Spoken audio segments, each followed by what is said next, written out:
নবী ডেকে বলেন, কিয়ামতের আগ পর্যন্ত যত মানুষ পৃথিবীর জমিনে আসবে, যত মানুষ পৃথিবীতে আসবে, সমস্ত মানুষ হলো আমার উম্মত। আর সমস্ত মানুষের দায়িত্ব হলো তারা আমার নবীওয়ালা কাজকে পৃথিবীতে প্রচার করবে।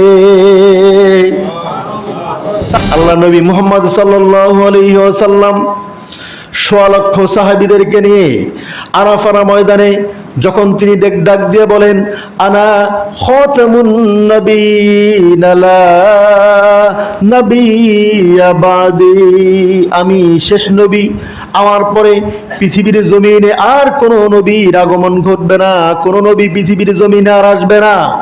সাহাবা আজমাইন ডেকে বলে, ওগো নবীজি, আপনি আপনার পরে যেহেতু কোনো নবী আসবে না, তাহলে আমাদের করণীয় কি?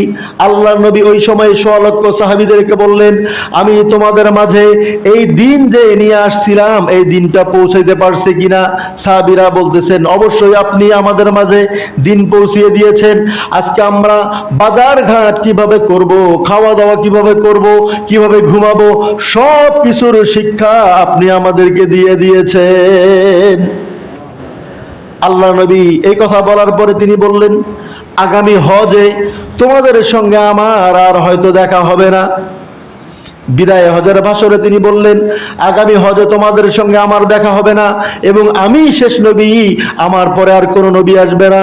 সাহাবীরা বললেন, ওগো নবীজি, আমরা যে দিনের দাওয়াত দিতাম, আপনি যে দিনের দাওয়াত দিতেন, দিন প্রচার করতেন, আপনি না থাকলে এই দিনের কাজগুলো করবে কে? দিন প্রচার করবে কে?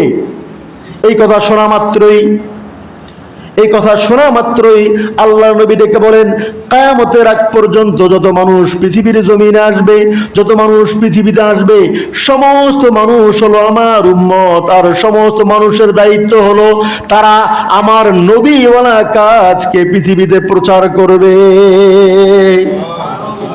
তাহলে মিশনটা কি? আজকে আপনার পাশের ভাই নামাজ পড়ে না, আল্লাহ নবী ওই নামাজকে প্রতিষ্ঠা করতে গিয়ে তিনি ২৭টা যুদ্ধের নেতৃত্ব দিয়েছেন, তিনি ৩৩টা যুদ্ধের মধ্যে অংশগ্রহণ করেছেন। যেই নবী নামাজ প্রতিষ্ঠা করতে গিয়ে, দিন প্রতিষ্ঠা করতে গিয়ে তার দাঁত পর্যন্ত শহীদ হয়ে গেছে, দাঁত ভেঙে ফেলেছিলেন, তিনি মৃত্যু শয্যায় চলে গিয়েছিলেন, সেই নবীর দিন আজকে মিটে যাচ্ছে। এই নবীর দিনকে পৃথিবীতে বাস্তবায়ন করার জন্য মানুষ পাওয়া যায়। আজকে আপনি মিলাদুন নবীকে কেন্দ্র করে সরকারি ছুটি নিচ্ছেন, সরকারি ছুটি পাচ্ছেন। ঈদে মিলাদুন নবীকে কেন্দ্র করে আপনি বড় বড় আয়োজন করতেছেন, জশ্নে জুলুস করতেছেন, বড় আয়োজন, আপনি মিছিল করতেছেন।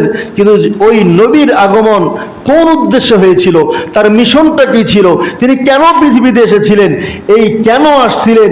যেই দাওয়াত আমাদেরকে দেওয়ার জন্য তিনি বলে গেছেন যে কিয়ামতের আগ পর্যন্ত প্রত্যেকটা উম্মতের কাজ হলো, তারা প্রত্যেকটা উম্মত আমি নবী যে কাজ করছি সেই কাজ তারা করবে। এই কাজ আপনি করছেন না, তাহলে কি নবীর প্রতি ভালোবাসা থাকা হলো?